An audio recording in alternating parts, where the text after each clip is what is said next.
I'm Emily Oster. I'm a professor of economics at Brown University. I am also the author of 2 books, Expecting Better and Crib Sheet, about using data to make decisions in pregnancy and parenting. When the pandemic started, I was writing about COVID. I was getting a huge number of questions that were incredibly specific, and people wanted to know exactly what to do in their precise situation. But of course, I couldn't answer all of those questions. That was the source of this framework that back in May, I wrote out for people. And the framework for decision making here really has it's a five steps. Step 1 is to frame the question. Think about what are the alternatives you're choosing between. Step 2, mitigate risk. Think about the safest way to do the different options. Step 3, evaluate risk. Think about how risky are each of these options if you're doing them as safely as possible. Step 4, think about the benefits. What are the benefits of doing one versus the other? And step 5, decide. Try to make a decision and try to move on. Many people don't have a choice, but if you do have a choice, I think a lot of parents are facing the choice, should my kid go back in person?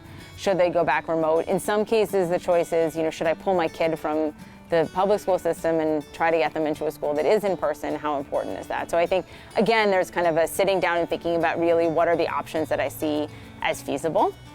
Second step, thinking about mitigating risk. Can your kid wear a mask all day? They can. They definitely can. Are you going to be able to enforce that? Evaluate risk. This really requires us to understand better what are the risks of in-person school for kids. Such a big part of the school reopen decision is the question of, if I send my kid to school, is there 1% chance they'll get COVID in the first few weeks? Is it 0.1%? Is it 10%? Is it 20%? Those numbers are going to be really important in parental decisions. They should also be important in the policy choices about reopening schools. Next step, think about the benefits. In particular, I think we have a lot of evidence that younger kids benefit more from face-to-face learning. High school student may be better equipped to do some of their learning online, whereas for a kindergartner, 8 hours of Zoom a day is a challenge. And then make a decision, and I think it's going to be this is going to be a hard decision, and this is going to be one where it's really going to be a challenge for parents to feel good about their choices, and particularly in the first days of school. My kids are back in school. The first days are nerve-wracking. You do get used to it, but I think we all need to be prepared as we make that choice, or if we make that choice, to kind of feel the anxiety in the beginning, at least. So screen time is something that many of us have found ourselves making choices that we didn't expect about. So I personally, pre-pandemic, was a pretty limited screen time person, but there is no question that screens have become a much bigger part of my parenting journey. But we're also finding ourselves making choices about that and thinking about, how do we decide how much screen time is appropriate? First, frame the question. Are your 2 choices no screen time versus unlimited screen time? Probably not. Are your 2 choices no screen time versus an hour a day? Are your choices an hour versus 2 hours? So actually try to articulate what's the margin on which you think you can move. Think about mitigating the risk. There's not. That's a little bit of a tricky thing there, although I will say that some of the research does suggest that screens like right before bed are not good for sleep. So if you want to think about what is the safest way to use screens, is probably not literally right before they go to sleep. Evaluate risk. Think about how big are the risks to screen time. And I think most of the literature there is pretty reassuring that at least, in some moderation, screen time does not seem to have negative impacts on kids. So I think that evaluation of risk is probably a bit easier than if we're thinking about COVID. Think about the benefits. So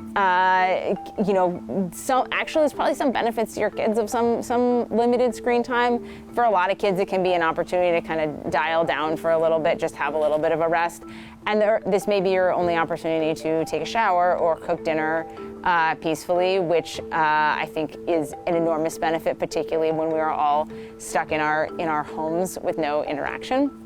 And then make a decision. And I think in this case, you want to articulate the decision and articulate it to your kids and say, okay, this is the rule that we're gonna have. Here's how we're gonna move forward with that. So I wrote this framework in the context of COVID, but actually, this is a broader decision-making framework, thinking about co-sleeping. So for people who are watching this who are not parents, co-sleeping, it refers to the circumstance in which people sleep in the bed with their baby. So you start by framing the question, and actually, you might think the question is obvious: should I co-sleep or not?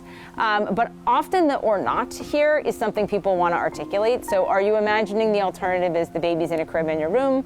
Are you imagining the alternative is the baby is in a crib in a room down the hall? Second step, mitigate risk. So in particular, in the case of co-sleeping, we have a lot of evidence that there are safer and less safe ways to do it. So if you are going to co-sleep, you want to do it in a bed that does not have a lot of other blankets or pillows or covers. The third step in this co-sleeping case is to evaluate the risk. And again, this is a place where we can rely on data. I think my read of the evidence is that the answer is there is some risk, but it is not that large. Then think about the benefits, and some of that's going to depend on your baby and whether your sleep is really dependent on where your baby sleeps. And then, final decision, make a decision and try to move on. And I think, this is a place where in particular, I think there's a temptation to kind of make this choice at like 3 o'clock in the morning when you're really tired and your baby will just like fall asleep next to you.